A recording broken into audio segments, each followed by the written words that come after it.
Graça e paz, querido, da parte do nosso Senhor Jesus Cristo. Nós louvamos ao Senhor pelo dom da vida e pelo privilégio de nós sermos salvos em Cristo Jesus, pelo sangue vertido e pelo teu amor, que é muito maior do que nós possamos imaginar. Então hoje é um dia glorioso. Glorifica ao Senhor por isso, exalte Ele por isso. Nós queremos dar boas-vindas a cada um de nossos alunos, aqueles que estão acompanhando a transmissão desse estudo, que Deus possa te abençoar poderosamente.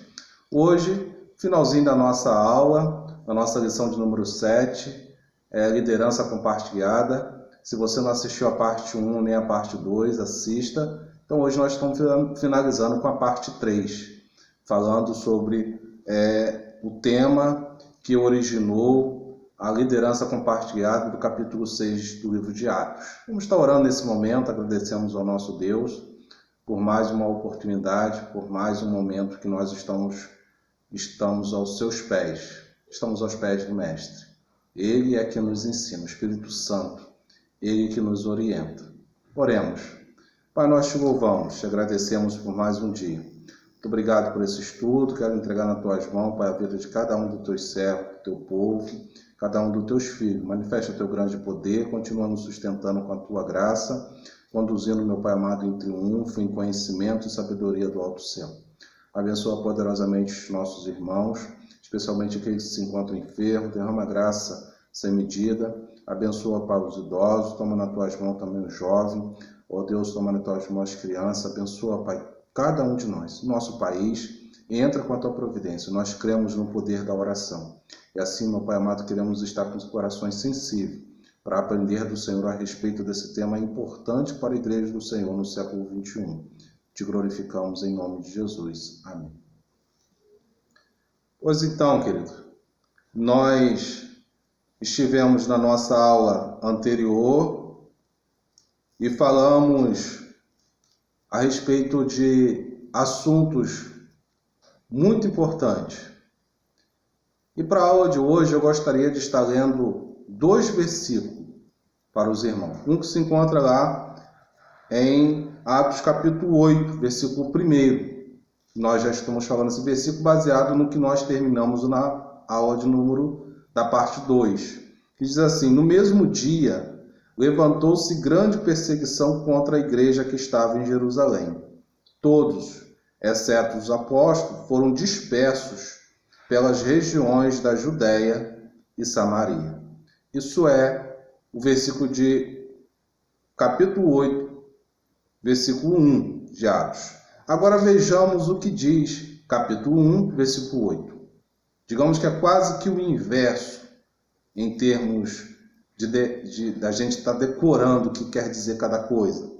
Jesus deu uma ordem à sua igreja: recebereis poder quando o Espírito Santo descer sobre vós, e sereis minha testemunha tanto em Jerusalém, como em toda a Judéia e Samaria, até os confins da terra.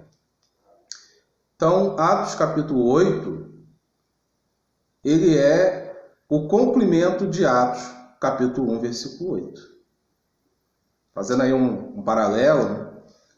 Para a gente estar decorando alguns versículos-chave que estão ligados um com o outro, é como o Evangelho de João, capítulo 3, 16, que diz que Deus amou o mundo de tal maneira que deu seu único Filho por nós. Mas a epístola de 1 João, capítulo 3, versículo 16, vai dizer que somos nós que devemos dar a nossa vida pelos nossos amigos, pelos nossos irmãos. Não a vida sacrificial de cruz, mas uma vida de entrega para ver os nossos irmãos bem. Então, aqui voltando no nosso estudo, observamos que existe uma ordem dada pelo nosso Senhor Jesus Cristo e de que eles deveriam esperar o Espírito Santo descer para que então eles pudessem ir para Samaria, Judéia e até os confins da terra. No entanto, nós já deixamos isso bem claro na aula anterior, que isso não aconteceu. Mas foi necessário levantar algumas questões para que isso viesse a acontecer de fato. É dessa maneira que Deus trabalha. A sua vontade soberana, ela sempre vai prevalecer sobre a nossa vontade, sobre o nosso livre-arbítrio. Todos nós temos livre-arbítrio. Apesar que nós costumamos dizer que quem é crente não deveria ter, né? A nossa vontade deveria ser a boa, perfeita, agradável que vem do Pai. Mas nós temos, porque somos carne, somos obstinados muitas das vezes. E nós estamos numa caminhada que nós precisamos ser transformados dia após dia para sermos tratados por esse Deus de maneira que nós venhamos fazer somente aquilo que Ele determina. Mas até que a gente chegue a essa perfeição, nós precisamos entender que todo o caminho que nós viermos a fazer, a vontade soberana de Deus vai se cumprir. Então, no capítulo 6, nós temos a instituição dos diáconos, né, da liderança compartilhada, porque surgiu um problema de ordem na organização da igreja que estava relacionado às viúvas pobres. Ali foi o pano de fundo para que a vontade soberana de Deus viesse a se cumprir na vida dos irmãos. Então houve um problema.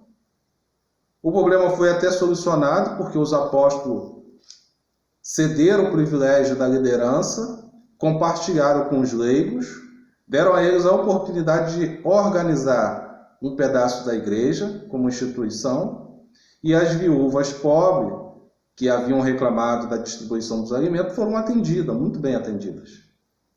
Com isso, deram também a esses leigos, a esses irmãos que agora são líderes na igreja do Senhor também, a oportunidade de serem autoridade nos seus devidos ministérios.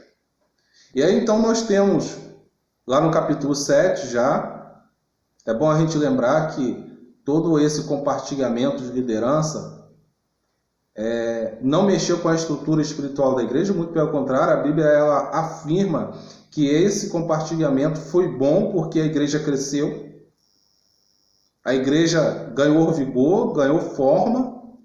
E no capítulo 7 nós temos o diácono Estevão, que, cheio do Espírito Santo de Deus, vai para a sinagoga e começa a falar a respeito de Jesus Cristo, ressurreto. E o seu testemunho incomoda as lideranças entre os fariseus e saduceus, que ficaram preocupados com tal movimento levantado por aquele homem. Com qual autoridade ele estava ali falando de Jesus Cristo. E aí, o que nós lemos aqui agora é que, por conta disso, Estevão foi martirizado, houve uma tragédia, porque ele perdeu a vida falando de Jesus Cristo, mas, de outro lado, Deus acentuou a sua vontade sobre a maneira pela qual os homens estavam direcionando os trabalhos. Nós lemos aqui o capítulo 8, versículo 1. Depois da morte de Estevão, naquele dia, levantou-se grande perseguição contra a igreja em Jerusalém. E eles foram dispersos por toda a região da Judéia e Samaria. Os confins da terra é eu e você. Nós fomos aqui já a reta final da pregação do Evangelho. Mas estava se cumprindo aquilo que Deus tinha determinado, mas que o povo, acomodado dentro de Jerusalém, com a estrutura da igreja, com a distribuição do alimento, e que os corações dos crentes eram mais sensíveis às necessidades sociais, e aquela coisa toda, ninguém quer sair porque aqui está bom demais. Mas para Deus isso é muito pouco. Para Deus, o ide precisa estar acima de tudo. Comida a gente sente fome, se alimenta, amanhã está com fome de novo. Mas a palavra de Deus, quando ela é pregada, é distribuída, quem recebe e se alimenta desse pão e bebe dessa água, nunca mais tem fome, nunca mais tem sede. Porque dentro dele, Jesus Cristo disse, brota uma fonte que não seca. Isso é uma responsabilidade que eu e você temos. Conclamamos a igreja do Senhor, a cada um dos alunos, a cada um dos irmãos, a estarem dentro desse propósito, porque o reino de Deus ele vai crescer baseado nisso. Ações sociais são necessárias, são importantes, porém não é tudo. E aí, com essa convergência em que a igreja perseguida se dispersa a vários campos, a várias regiões, nascem novos crentes. Nasce outro campo missionário. Então nós temos aqui alguns personagens importantes para a nossa aula de hoje.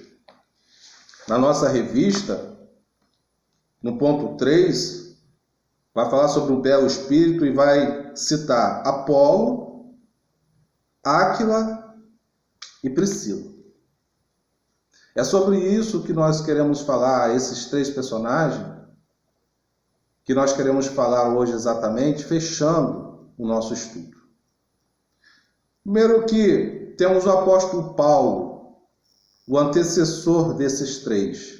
No capítulo 9, eles conhecem o Jesus Cristo Nazareno. Ele conhece Jesus Cristo Nazareno. Aquele que era o perseguidor, aquela perseguição que iniciou no capítulo 7, final do capítulo 7, início do capítulo 8, a qual ele consentiu na morte de Estevão, ele foi culpado, ele foi um daqueles que ordenou a morte de Estevão. No capítulo 9, ele conhece Jesus Cristo e cai de joelho, reconhecendo que ele é o Senhor. No capítulo de número 18, versículo de número 2, o apóstolo Paulo vem a conhecer Áquila e Priscila, um casal, construtores de tenda, assim como o apóstolo Paulo era. É importante a gente entender que o apóstolo Paulo ele tinha um ministério bivocacional. Ele trabalhava fora, era construtor de tendas e ministrava a graça e a palavra de Deus. Tanto é que em alguns textos bíblicos, nas suas epístolas, ele declara que ele não dependia do que a igreja lhe pagava, porque ele tinha o seu próprio sustento. Então, Paulo ele era construtor de tenda. E Áquila e Priscila eram um casal, né, eram casados, também eram construtores de tenda. E eles se encontram. Já no capítulo de número 18 também, versículo 24, eles conhecem um rapaz chamado Apolo, natural de Alexandria, que a Bíblia vai dizer que possuía grande eloquência na pregação da palavra e especialmente ele era estudioso do Velho Testamento. Mas só conhecia o batismo de João. Ele não conhecia os ritos do cristianismo, do que é ser cristão. O que eu quero destacar aqui, para a gente resumir e fechar essa aula, é que tínhamos o apóstolo, o Apolo, melhor dizendo, que não era apóstolo, tá? Vamos corrigir aqui. O Apolo era um homem versado na palavra, de grande conhecimento, que a Bíblia destaca como tal, que pregava, porém era incompleta a sua conversão. Ele não conhecia o Espírito Santo e nem o batismo de cristão. E Áquila e Priscila, uns simples construtores de tenda, pessoas que foram instruídas na palavra de Deus, mas que com muita humildade e sensibilidade tiveram a oportunidade de se aproximar daquele homem eloquente, de vasto conhecimento, e expor a ele a parte que lhe faltava para ser um verdadeiro cristão. O que nós queremos dizer nesta aula é que nós temos aí dois personagens que é um extremo dentro da casa do Senhor. Nós temos o leigo e temos o clero. Nós temos um líder, no caso Apolo, e temos o membro, que é Áquila e Priscila.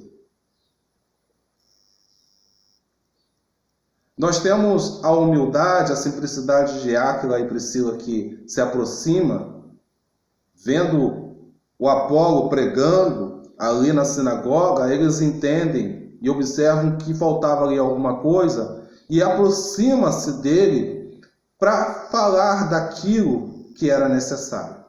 Do outro lado também nós temos o Apolo, que também tem humildade para ouvi-lo. Então a igreja, para ela não viver conflitos de liderança, é necessário que ambas as partes precisam estar em consenso para que o crescimento do reino dos céus seja contínuo e sadio. Tanto membro tem a oportunidade de sugerir mudanças, sugerir situações que visam melhorar a organização da igreja, como também tem os líderes de cada igreja, ou departamento, ministério, a humildade de ouvi-lo e ponderar. A igreja primitiva teve um crescimento vasto nesse período, justamente por esses motivos, tão simples na palavra de Deus. Perseveravam na doutrina dos apóstolos, ou seja, na palavra que os apóstolos trouxeram como princípio, que Jesus Cristo mesmo tinha deixado, viviam em oração, tudo era posto aos pés do Senhor e perseveravam todos os dias. Estavam em comum as coisas que eles viviam, porque existia uma confiança no Deus Todo-Poderoso. Então a igreja crescia, a igreja se multiplicava, todos colaboravam para que o reino de Deus viesse a ser um reino que estivesse em plena ampliação. E não será talvez isso que está faltando em mim e você hoje na igreja do Senhor? Na nossa igreja, na nossa localidade, nós temos essa sensibilidade, humildade para trabalharmos na obra do Senhor? Quando é chegado um momento em que é necessário levantar novas lideranças, substituir outras lideranças, ou até mesmo para acrescentarmos mais um ministério na casa do Senhor, como que eu e você estamos reagindo? Como nós aceitamos essas novidades? Do mesmo modo, as nossas lideranças estão prontas para nos ouvir, sempre quando necessário, não que tenham que fazer o que nós queremos, o que apontamos, mas que pelo menos dê razão ao ponto de permitir estudar, planejar e verificar se há viabilidade. A igreja primitiva, ela viveu esse momento. E durante esse tempo, está explícito na palavra do Senhor que ela cresceu muito. Porque tanto leigos quanto o clero viviam uma só doutrina. Tinha um só comprometimento, o reino de Deus. Nós precisamos olhar para o reino de Deus. Então, quando a igreja passou a ser perseguida, Deus levantou do seu trono e permitiu que a sua vontade soberana viesse prevalecer. Agora é o momento em que eu os espalho e a mensagem vai chegar até os confins da terra. A partir desse momento, nós praticamente não temos muitas menções aos apóstolos, não que eles saíram de cena, mas começam a surgir novos personagens no campo missionário da igreja. As ações de Paulo em prol da implantação das igrejas, dos seus auxiliares, dos novos pastores que surgiram, Timóteo, de homens como Barnabé, Marcos, homens como Filemon, que se colocaram à disposição da obra porque a mensagem chegou até eles. Talvez está faltando em mim, está faltando em você, nos permitirmos que essa mensagem chegue até o nosso vizinho que está aqui do nosso lado, a nossa Judéia. A Samaria, aquele primo que às vezes a gente não quer ter contato, aquela cunhada, aquele cunhado, aquele ex-amigo de trabalho que nós não queremos ter contato. É a Samaria. A gente dá a volta para não ter que passar no mesmo caminho que eles. É necessário a gente quebrar isso para que o reino de Deus avance. E ele só vai avançar quando nós entendermos que maior do que qualquer um dos problemas que surjam dentro da igreja é Jesus Cristo. É problema com as viúvas, é desemprego, é um irmão que está precisando de um alimento, de uma cesta básica. Jesus Cristo é maior do que isso tudo. Quando nós juntarmos as nossas mãos, isso é vencido com muita facilidade. Para a gente estar fechando aqui então, nós vamos ter que entender que a igreja, ela precisa estar vigilante todo momento para fazer o que puder para evitar que os conflitos de liderança venham interferir na organização da própria igreja. Para isso é necessário que respondemos com sabedoria a essas questões que se levantam todos os dias, que estão a todo momento diante dos nossos olhos, mas que existe uma solução. É termos Jesus Cristo sempre à frente desses conflitos.